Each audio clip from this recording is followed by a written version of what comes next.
ఒక బానిస హీబ్రూ వాడైతే వానికి 7వ సంవత్సరం విడుదల.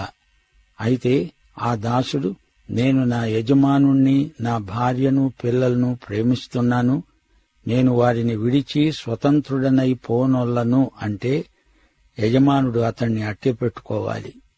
ఒక ఇశ్రాయేలుడు మరొక ఇశ్రాయేలీయుణ్ణి బానిసగా శాశ్వతంగా పెట్టుకోకూడదు. అతడు యజమానితోనే ఉండిపోతాను అంటే అతణ్ణి చేర్చుకునేటప్పుడు ఆచరించాల్సిన ఒక సంస్కారమున్నది. ఒక కదురు తీసుకొని ఇంటి గడపకేసి అతని చెవిలో గుండా గుచ్చాలి. ఇది ఒక నిబంధన. అలాగే మనం కూడా స్వాభావికంగా పాపానికి బానిసలం. యేసుక్రీస్తు మన కోసం స్వచ్ఛందంగా శిలువ మీద చనిపోయాడు. ఆయన పాపులమైన మనల్ని ప్రేమించాడు. పాపదాస్యము నుండి మనల్ని విమోచించాడు. తానున్న చోటే మనం ఉండడానికి మనతో సంయుక్తపరుచుకున్నాడు. మనం యేసుకు ప్రేమ బానిసలం. ఆయన మన చెవులు తెరుస్తాడు. మనము ఆయన స్వరము వినగలం. ఆయన వాక్యమును విని గ్రహించగలము. చెవిని కదురుతో గుచ్చటమంటే కదురు శిలువకు సంకేతం. నిర్గమకాండం 21వ అధ్యాయం 12 నుండి 27వ వచనం వరకు దౌర్జన్యాన్ని గురించిన ధర్మశాస్త్ర నియమాలు చెప్పబడ్డాయి. ఒకడు తన పొరుగువాని మీద దౌర్జన్యంగా వచ్చిపడి హత్య చేస్తే అతనికి మరణశిక్ష, ప్రాణానికి ప్రాణం. ఇతరులను గాయపరిస్తే నష్టపరిహారం చెల్లించాలి. ధర్మశాస్త్ర వైఖరి ఎలాంటిదో గుర్తించండి. కంటికి కన్ను, పంటికి పన్ను. ఇతరులతో మనకున్న సంబంధాలు సమాధానపూర్వకమైనవై ఉండాలి. ఈ అధ్యాయమంతా పౌరుల క్రియలకు ఫలితాలు ఎలా ఉంటాయో ధర్మశాస్త్రం తేటగా చూపుతోంది. ఎవరికీ కీడు తలపెట్టకూడదు. హీబ్రూ ప్రజలకు బానిసల పట్ల గల వైఖరి ప్రశంసించదగింది. బానిస నీ ఆస్తి కాడు, అతడు ఒక మానవుడు. మానవీయ దృక్పథంతో అతని పట్ల వ్యవహరించాలి. బైబిలు బానిస వ్యవస్థను సమర్థించదు, ఖండిస్తుంది. ధర్మశాస్త్ర నియమాలు ఆరోగ్యప్రదమైనవి, ఆదర్శప్రాయమైనవి. భార్యాభర్తల మధ్య ప్రవర్తిల్లవలసిన దాంపత్య ధర్మమును కూడా ధర్మశాస్త్రం ఆజ్ఞాపూర్వకంగా నిర్దేశించి చూపుతుంది. మనుషులను దొంగిలించడము శిక్షార్హమైన నేరం. ధర్మశాస్త్రం క్రీస్తునందలి నీతిమంతులకు ఉద్దేశించింది కాదు. 11వ వచనంలో సబ్బాతు నియమం పేర్కొనబడింది. విశ్రాంతి దినం మన ప్రభువు కాదు, ప్రభువు మనకిచ్చింది విశ్రాంతి దినం. యేసుక్రీస్తు విశ్రాంతి దినానికి ప్రభువు. ఈ అధ్యాయంలో 12వ వచనంలో తల్లిదండ్రులను పిల్లలు సన్మానించాలి అని చెప్పబడింది. తల్లిదండ్రులను గౌరవించేవారు దీర్ఘాయుష్మంతులవుతారు. 14వ వచనంలో వ్యభిచారమనే పాపానికి శిక్ష ఎంత తీవ్రమో ధర్మశాస్త్రం తెలియచేస్తోంది. స్త్రీని మోహపు చూపుతో చూస్తే అది ఆధ్యాత్మిక వ్యభిచారమే అని ప్రభువు వివరించాడు. ఈ అధ్యాయంలో 15వ వచనంలో దొంగతనాన్ని ధర్మశాస్త్రం పేర్కొంటున్నది. 28 నుండి 36వ వచనం వరకు జంతువులను, పశువులను గురించి, వాటి పట్ల మన వైఖరి ఎలా ఉండాలో వివరించబడింది.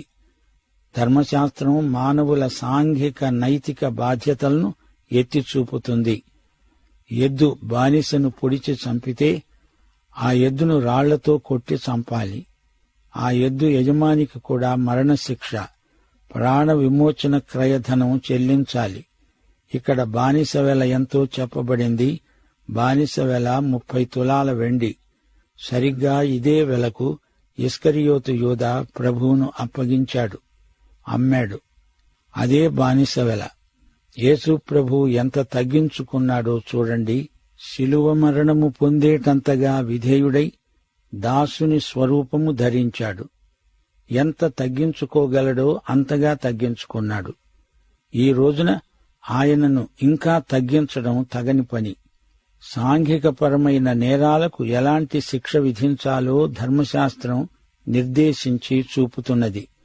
నేరము, శిక్ష ఈ రెండూ ధర్మశాస్త్రం ఎంత తీవ్రమైనవో చూపుతుంది. న్యాయాధిపతులకు శిక్షాస్మృతిని అప్పగించింది ధర్మశాస్త్రమే. ఈ పనులు వ్యక్తులు చేయవలసినవి కాదు. బైబిలులోని ధర్మశాస్త్ర విధానం మానవ శ్రేయస్సు దృష్ట్యా ఎంతో ప్రయోజనకరమైనది. అన్యాయంగా దుర్భరమైన శిక్ష విధించకూడదు. గొప్ప నేరాన్ని కొద్దిపాటి శిక్షతో విడువకూడదు.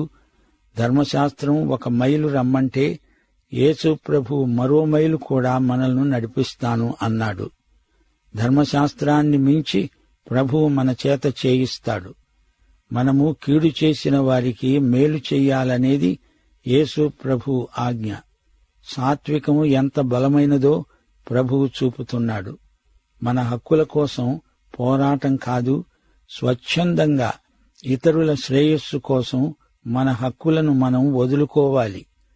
మనమే మొదట న్యాయము కనికరము చూపాలి. చెడుగును మంచితో గెలవాలి. యేసు ప్రభువుకు పూర్తిగా అంకితమైపోయిన వారే శత్రువును ప్రేమించగలరు. యేసుక్రీస్తు యొక్క స్థాయికి మనం క్రమేణా ఎదుగుతూ ఉండాలి. మన ఆధ్యాత్మిక శీలం రానురాను పరిపక్వతను పుంజుకోవాలి. 21వ అధ్యాయంలో 10 నియమాలు పౌర హక్కులను గురించినవి, బాధ్యతలను గురించినవి చెప్పబడినవి. 1 మగ బానిసలను గురించి, 2 స్త్రీ బానిసలను గురించి, 3 హత్యకు దేవుడు నిర్ణయించిన తీర్పు, 4 తల్లిదండ్రులను అవమానించే వారికి తీర్పు, 5 మనుషులను దొంగిలించే వారికి తీర్పు, 6 తల్లిదండ్రులను శపిస్తే దానికి తీర్పు, 7 దౌర్జన్యంగా ఇతరులను కొడితే తీర్పు, 8 సేవకులను కొట్టేవారికి తీర్పు, 9 గర్భిణీ స్త్రీని గాయపరిస్తే తీర్పు, 10 సేవకులను కొట్టి గాయపరిచేవారికి తీర్పు. శ్రోతలు వింటున్నారా? రాను ప్రజలలో నేర ప్రవృత్తి అధికమవుతున్నది. ఆధ్యాత్మికంగా మానవునికి పెద్ద నేర చరిత్ర ఉంది.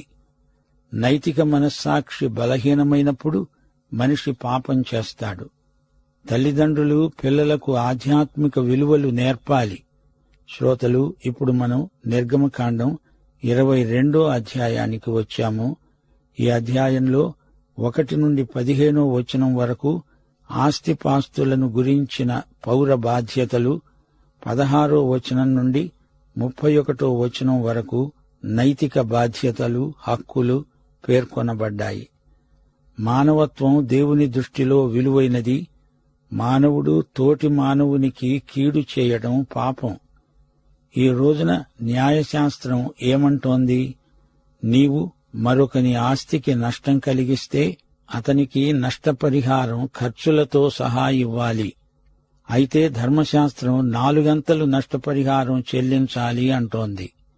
ఈ జరిమానా భారమైనది. అవును, దేవుని న్యాయం నేరస్తులకు భారమే, అమాయకులకు ఆదరణ. ప్రాణరక్షణకు ప్రతి వ్యక్తికి దేవుడు తన ధర్మశాస్త్రంలో సదుపాయం కల్పించాడు. దొంగ కేవలం దొంగతనం చేయడానికి మాత్రమే రాడు, హత్య కూడా చేస్తాడు. అయితే ప్రాణరక్షణకు అమాయకుడైన వ్యక్తి దొంగను చంపవచ్చు. ఈ విషయంలో రక్తాపరాధం ఉండదు. అయితే ఆ దొంగ దొంగతనం మాత్రమే చేసి పారిపోతూ ఉంటే అతని యజమాని అతన్ని చంపకూడదు.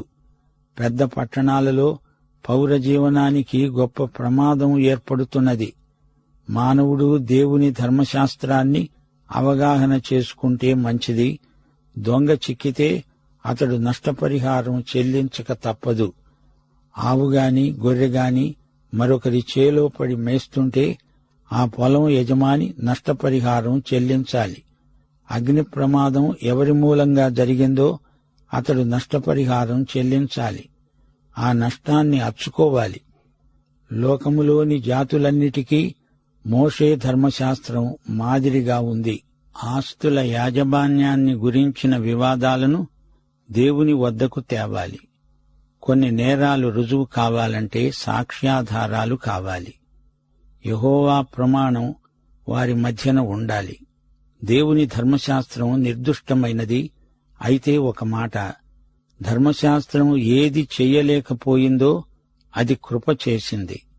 ధర్మశాస్త్రం శిక్షిస్తుంది, రక్షించలేదు. గాని కృప క్షమిస్తుంది, రక్షిస్తుంది. దేవుడు తన జాతిని అంతరించిపోకుండా కొనసాగే ఉద్యమంగా రూపొందిస్తున్నాడు. అంతేకాదు, తన జాతిని సంఘటితపరుస్తున్నాడు.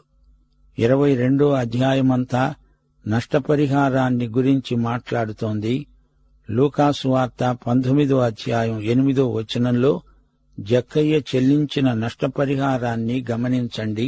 అందుకే యేసు జక్కయ్యను ప్రశంసిస్తూ, ఇతడు అబ్రహాము కుమారుడే అన్నాడు. దేవుడు నిన్ను క్షమించాడు, రక్షించాడు. నీ పాపము వల్ల ఎవరికి నష్టం కలిగిందో వారికి నష్టపరిహారం చెల్లించాలి. యోహాను సువార్త 12వ అధ్యాయం 6వ వచనంలో ఇస్కరియోతు యూదా బీదలను గురించి మాట్లాడుతున్నాడు. ఇస్కరియోతు యూదా దొంగ. నిజంగా ధర్మశాస్త్రం ప్రకారం అతణ్ణి బానిసగా అమ్మివేయాలి, అతడు నష్టపరిహారం చెల్లించాలి. గాని అతడు నిత్యత్వంలోకి ముద్దాయిగా ప్రవేశించాడు. ఈ అధ్యాయంలో సామాజిక న్యాయం ప్రస్తావించబడింది. పాపం వల్ల వచ్చే జీతం మరణమే. రూతు అత్త నయోమి ఏమన్నది? నన్ను నయోమి లేక మాధుర్యం అనవద్దు, నన్ను మారా అని పిలవండి. అనగా నా బతుకంతా చేదు. పాపి జీవితం చేదు. మరణం పాపికి చేదు నిజం. పాపిని ధర్మశాస్త్రం యేసు దగ్గరికి పంపుతుంది. ధర్మశాస్త్రం పాపం ఎంత ఘోరమైందో చూపుతుంది. గాని కృప దేవుని ప్రేమ ఎంత బలమైందో చూపుతుంది. ప్రేమ నిత్యత్వంలో కూడా నిలిచి ఉంటుంది. మన బాధలలో యేసు మనతో సంయుక్తమవుతున్నాడు. మనతో సహానుభవము గలవాడే మన కష్టసుఖాలను పంచుకుంటాడు. తనకు విధేయులైన వారి నిత్య రక్షణకు కారకుడయ్యాడు. ధర్మశాస్త్ర క్రమశిక్షణ క్రీస్తునందున్న వారికి భారమైనది కాదు. ధర్మశాస్త్ర హృదయాన్ని అవగాహన చేసుకోండి. రోగ నిర్ధారణ చీటి ధర్మశాస్త్రం వద్ద తీసుకొని యేసు ప్రభువు దగ్గరికి వస్తే ఆయన నిన్ను బాగుచేస్తాడు. ధర్మశాస్త్రపు వ్యాజ్యాలలో ఇరుపక్షాలు దేవుని వద్దకు రావాలి. ప్రతి సమస్యను మోషే దేవుని వద్దకు తెచ్చి ప్రార్థన చేసేవాడు. ఒకసారి ప్రవక్త సమూయేలు అన్నాడు, నేనే గనక ప్రార్థించటం మానేస్తే అది దేవుని పట్ల అపచారమవుతుంది. అట్టిది నాకు కలగకుండునుగాక. దావీదు రాజశాసనాన్ని సైతం ధిక్కరించే ధైర్యం ప్రార్థన వల్లనే కలిగింది. శత్రువులు తరుముతూ ఉంటే దావీదు ప్రార్థిస్తూ, దేవా, నా కాలగతులు నీ వశంలో ఉన్నాయి అన్నాడు. శత్రువులు ముట్టడించినప్పుడు హిజ్కియా ప్రార్థించాడు. బాప్తిస్మకుడైన యోహాను, అపోస్తలుడైన పౌలు గొప్ప ప్రార్థన వీరులు. నిర్గమకాండం 22వ అధ్యాయం 14 నుండి 31వ వచనం వరకు నైతిక సూత్రాలు, ఆచార విధానాలు వివరించబడ్డాయి. మానభంగాలకు కఠిన శిక్ష, జరిమానా విధించబడింది. మంత్రప్రయోగాలు నిషిద్ధం. శకునాలు, అగ్నిని దాటించటం లాంటి మూఢనమ్మకాలు శిక్షార్హమైన నేరాలు. మేఘ శకునాలు, సోది చెప్పటం ఇశ్రాయేలు ప్రజలకు తగవు. సోది చెప్పటం దేవునికి తిరుగుబాటే. అభిచారం నిషిద్ధం, అంటే మంత్రతంత్ర ప్రయోగాలు దేవుని బిడ్డలకు నిషిద్ధం. మృగ సంయోగం పాపం. విదేశీయులను, విధవరాండ్రను బాధించకూడదు. జాతీయ పాపాలకు దేవుడే స్వయంగా శిక్ష విధిస్తాడు. వడ్డీకి డబ్బు అప్పివ్వడం, వస్తువులు కుదవ పెట్టుకోవడం, తాకట్లు, తనఖాల విషయంలో ధర్మశాస్త్రం కఠినమైన నిబంధనలను అమలుపరిచింది. దేవుణ్ణి నిందించకూడదు, అధికారులను శపించకూడదు. ప్రథమ ఫలాలను గురించి, జ్యేష్ఠ కుమారులను గురించి నియమాలు చెప్పబడ్డాయి. వ్యక్తిగత పరిశుద్ధతను గురించి హెచ్చరించబడింది. దేవుని ప్రజలారా గమనించండి, ఈ ఆజ్ఞలన్నీ అలనాటి ఇశ్రాయేలు సమాజానికి వర్తిస్తాయి. ఈ నియమాలు యూదేతర జాతులకు సంబంధించినవి కావు. పాత నిబంధన వాగ్దానాలను మించింది కొత్త నిబంధన. యేసు ఈ కొత్త నిబంధనకు మధ్యవర్తి. లైంగికంగా మానవుడు ఎంత నీచానికి దిగజారాడో ఈ అధ్యాయంలో చూడగలం. పరిశుద్ధ పదార్థాలు పరిశుద్ధులకే కేటాయించబడినవి. చిన్న పిల్లల చేత దాస్యం చేయించడం నేరం. దేవుని ప్రేమను విదేశీయుల పట్ల చూపించాలి. క్రైస్తవం జాతీయానికి అంతర్జాతీయానికి మించిన ప్రేమ ఉద్యమం. ఇశ్రాయేలీయులందరూ దశమ భాగం తప్పక చెల్లిస్తారు. దేవునిది దేవునికివ్వాలి, కైసరుది కైసరుకు ఇవ్వాలి. దాతృత్వపు కృపకు అవధులు లేవు. శ్రోతలు, ధర్మశాస్త్రం మన మీద నేరారోపణ చేస్తుంది. అయితే యేసు ప్రభు ధర్మశాస్త్ర రుణము తీర్చాడు. క్రీస్తునందున్న వారికి ఏ శిక్షావిధి లేదు. సోదరుడా, సోదరి, నిర్గమకాండం 23వ అధ్యాయం అందరికీ సమాన న్యాయాన్ని ప్రతిపాదిస్తుంది. ఇందులో సబ్బాతు నియమం పేర్కొనబడింది. ప్రతి సంవత్సరము ఆచరించవలసిన పండగలు పేర్కొనబడ్డాయి. వ్యాజ్యమాడేవాడు బీదవాడైనా వాని ఎడల పక్షపాతం చూపకూడదు. శత్రువైనా, అతని ఎద్దైనా, గాడిద అయినా తప్పిపోతే, అది నీకు కనపడితే అగత్యంగా వాటిని తోలుకుని వచ్చి యజమానికి అప్పగించాలి. దరిద్రుని వ్యాజ్యంలో న్యాయం తప్పి తీర్పు చెప్పకూడదు. 6వ వచనం, లంచం తీసుకోకూడదు. లంచం పుచ్చుకున్న వానికి నైతికంగా గుడ్డితనం ప్రాప్తిస్తుంది. భూమికి కూడా 6 సంవత్సరాలకు 1 సంవత్సరం సబ్బాతు విశ్రాంతి అవసరం. సంవత్సరానికి 3 సార్లు పండగ ఆచరించాలి. పులియని రొట్టెల పండగ 7 దినాలు ఆచరించాలి. సంవత్సరాంతమందు ఫల సంగ్రహపు పండగ ఆచరించాలి. ప్రథమ ఫలముల పండగ కూడా ఉంది. దేవదూతను దేవుడు వారికి ముందుగా పంపుతానన్నాడు. దేవుని నామము ధరించిన దూత ఆయన. అన్యదేవతా విగ్రహాలను మీరు తొలగించాలి. మీ మధ్య నుండి రోగములను తొలగిస్తాను అన్నాడు దేవుడు. 25వ వచనం, శత్రువులపై అత్యధిక విజయమును దేవుడు వాగ్దానం చేశాడు. పాడి పంటలు సమృద్ధిగా ఉంటాయి. దేవుడు కందిరీగలను ప్రయోగించి శత్రువులను తరుముగొడతాడు. ఇశ్రాయేలు అభివృద్ధి పొంది దేశాన్ని స్వాధీనం చేసుకుంటారు. ఎర్ర సముద్రము నుండి ఫిలిష్తీ సముద్రము వరకు, అరణ్యము నుండి నది వరకు దేవుడు పొలిమేరలు ఏర్పరుస్తాడు. శత్రువులను దేవుడే వెళ్లగొడతాడు. అన్యదేవతారాధనలో ఇశ్రాయేలు వారు పాల్గొంటే అది వారికి ఉరి అవుతుంది. వారు మీ చేత పాపం చేయించకుండా వారిని ఈ ఛాయల్లో ఉండకుండా పారదోలతాను అన్నాడు దేవుడు. ఈ అధ్యాయంలో ధర్మశాస్త్ర ప్రోక్తమైన న్యాయ విధానాలు పొందుపరచబడ్డాయి. లేనిపోని వార్తలు, నీలి వార్తలు, పుకార్లు ప్రచారం చేయడం గొప్ప నేరం. అందరూ చేస్తున్నారు గదా అని నీవు చెడు పని చేయకూడదు. కోట సాక్ష్యాలు పలకకూడదు. ఉబుసుపోక కబుర్లు మానేయాలి. న్యాయం నిష్పక్షపాతమై ఉండాలి. దేవుడు విమోచించని వ్యక్తులు ఇతరులకు విమోచన ఇవ్వచూపటం హాస్యాస్పదం. న్యాయమనే త్రాసుకు దాళా ఉండదు. రోమీయులు న్యాయాన్ని ఒక స్త్రీకి పోల్చారు. ఆ స్త్రీ కండ్లకు గంతలు కట్టబడి ఉంటాయి. ఒక చేతిలో ఖడ్గం ధరించి ఉంటుంది, మరో చేతిలో త్రాసు. ఆమెకు పక్షపాతం లేదు. నిర్దాక్షిణ్యంగా తీర్పు చెబుతుంది. నేరాన్ని శిక్షించి తీరుతుంది. ఖచ్చితంగా తూచినట్లు న్యాయాన్ని ప్రకటిస్తుంది. లంచం మంచి మనుషుల చేత కూడా అబద్ధం చెప్పిస్తుంది. ఏ కానుక లేకుండా ఎవడూ దేవుని సన్నిధిలో వట్టి చేతులతో నిలువకూడదు. బలుల రక్తాన్ని పులిసిన ద్రవ్యముతో అర్పించకూడదు. ప్రథమ ఫలాలు దేవునికి అర్పించాలి. ఒకే అబద్ధాన్ని పదే పదే చెప్పి అదే నిజమని సైతాను ప్రజల చేత ఒప్పిస్తాడు. అబద్ధాలు నల్లుల్లాగా, దోమల్లాగా సత్వరంగా అభివృద్ధి చెందుతాయి. అబద్ధాలు విషక్రిములు.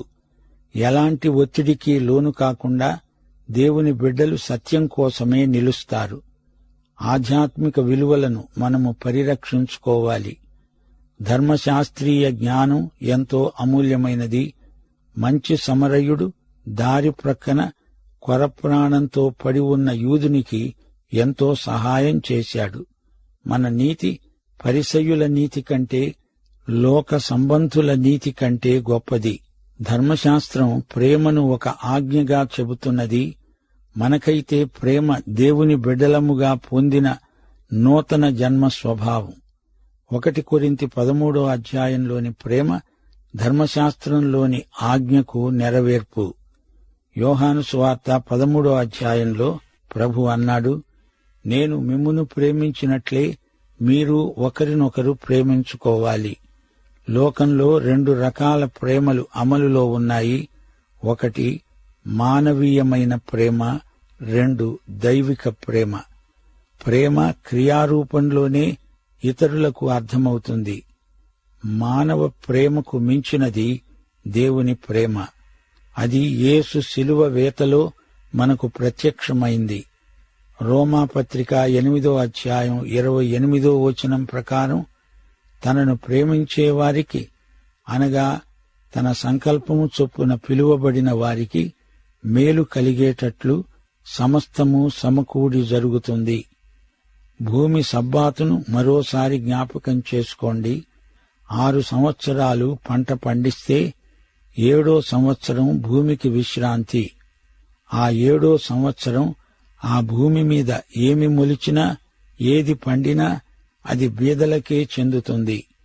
3 పండగలు ముఖ్యమైనవి. 1 పెంతెకోస్తు పండగ, 2 పర్ణశాలల పండగ, 3 ప్రథమ ఫలముల పండగ. మేకపిల్లను దాని తల్లి పాలతో ఉడకబెట్టకూడదు. దేవుని ధర్మశాస్త్రంలో పశుపక్ష్యాదుల పట్ల కూడా ఎంతో దయ చూపాలని దేవుని ఆజ్ఞ. ప్రాణుల పట్ల క్రూరత్వం నేరం. ఆ రోజుల్లో మూఢనమ్మకం ఉండేది. అదేమిటంటే, మేకపిల్లను దాని తల్లి పాలలో వేసి ఉడికిస్తారు. దాని ద్వారా పంట చేలకు ఎంతో మేలు కలుగుతుంది అనే మూఢనమ్మకం.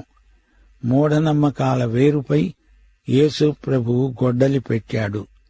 మనది మూఢనమ్మకం కాదు, గాఢ నమ్మకం.